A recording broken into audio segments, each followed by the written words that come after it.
Setiap harinya Indonesia rata-rata menghasilkan sampah 175.000 ton.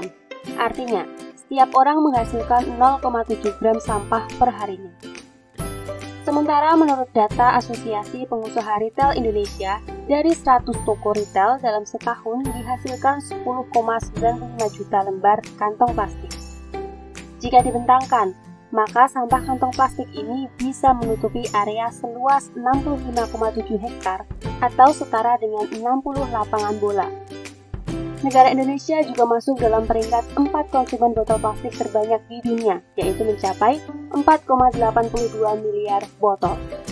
Sebuah penelitian di tahun 2015 menyebutkan bahwa Indonesia menempati peringkat 2 negara penghasil sampah terbanyak di dunia setelah Tiongkok, dengan total 187,2 juta ton sampah plastik per tahun. Sebelumnya, kita sudah menyaksikan bersama video tentang begitu banyaknya sampah yang sudah kita hasilkan sampai detik ini.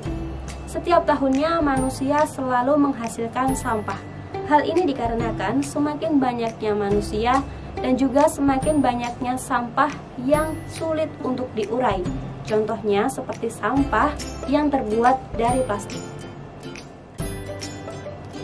Sampah plastik yang sulit untuk diurai ini apabila kita biarkan begitu saja dan tetap kita buang pada tempat sampah, maka lama-kelamaan akan menumpuk dan menimbulkan gundukan sampah. Hal ini sangat tidak baik. Selain membuat lingkungan kotor, gundukan sampah tersebut dapat menimbulkan penyakit yang dapat mengganggu kesehatan dari manusia. Lalu, bagaimana cara agar hal itu tidak terjadi? Nah, untuk itu dalam video pembelajaran kali ini kita akan belajar bersama bagaimana cara mengolah sampah dengan baik dan juga benar. Kalian simak terus video ini sampai selesai ya. Ada beberapa cara yang dapat kita lakukan untuk mengolah sampah. Di antaranya yaitu 3R. Apa itu 3R? 3R adalah reduce, reuse, dan juga recycle. Metode ini menjadi salah satu metode terbaik yang dapat kita gunakan untuk mengolah dan juga menangani sampah, khususnya sampah yang terbuat dari plastik. Reduce. Reduce merupakan bahasa Inggris yang apabila kita terjemahkan dalam bahasa Indonesia, maka memiliki arti mengurangi, sehingga dapat kita maknai dengan mengurangi sampah. Maksudnya bagaimana ya, Kak? Maksudnya adalah kita mengurangi sampah dengan cara mengurangi penggunaan produk yang nantinya dapat menghasilkan sampah, khususnya pada produk sekali pakai. Produk sekali pakai ini contohnya seperti kantong plastik, botol minum, dan sebagainya. Hal yang dapat kita lakukan yaitu dengan membawa kantong belanjaan sendiri ketika kita sedang berbelanja di swalayan, serta membawa botol minum dan peralatan makan sendiri dari rumah. Hal ini perlu kita terapkan dalam kehidupan kita masing-masing. Meskipun terasa berat, namun apabila setiap manusia memiliki kesadaran akan hal ini, maka metode reduce akan menjadi metode yang efektif.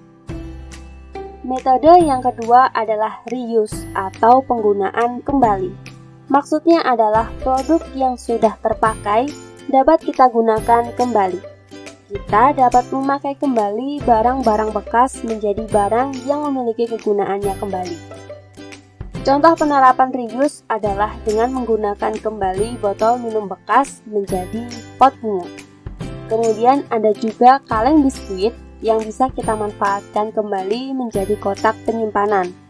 Kita juga dapat menghias kembali barang-barang tersebut agar terlihat menarik untuk dipandang. Metode yang terakhir adalah recycle, atau yang berarti daur ulang. Langkah ini menjadi langkah yang paling banyak dilakukan oleh manusia. Daur ulang merupakan proses mengubah sampah atau barang bekas menjadi bahan baku untuk membuat barang yang baru. Penggunaan barang bekas daripada bahan mentah sebagai bahan baku pembuatan produk baru dapat menghemat sumber daya alam dan energi.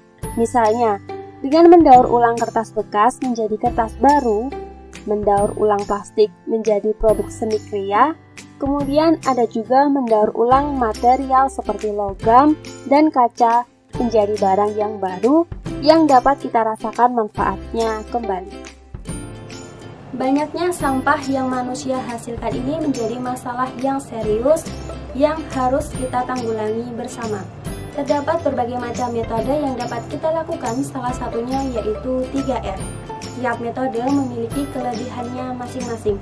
Namun, cara utama atau cara pertama yang dapat kita lakukan yaitu dengan mengurangi penggunaan barang sekali pakai ini dapat kita lakukan sembari mendaur ulang sampah yang sudah terlanjur ada dengan menjadikan barang yang baru. Dan hal penting yang perlu kita perhatikan adalah jangan membuang sampah sembarangan agar tidak menimbulkan masalah-masalah yang lainnya.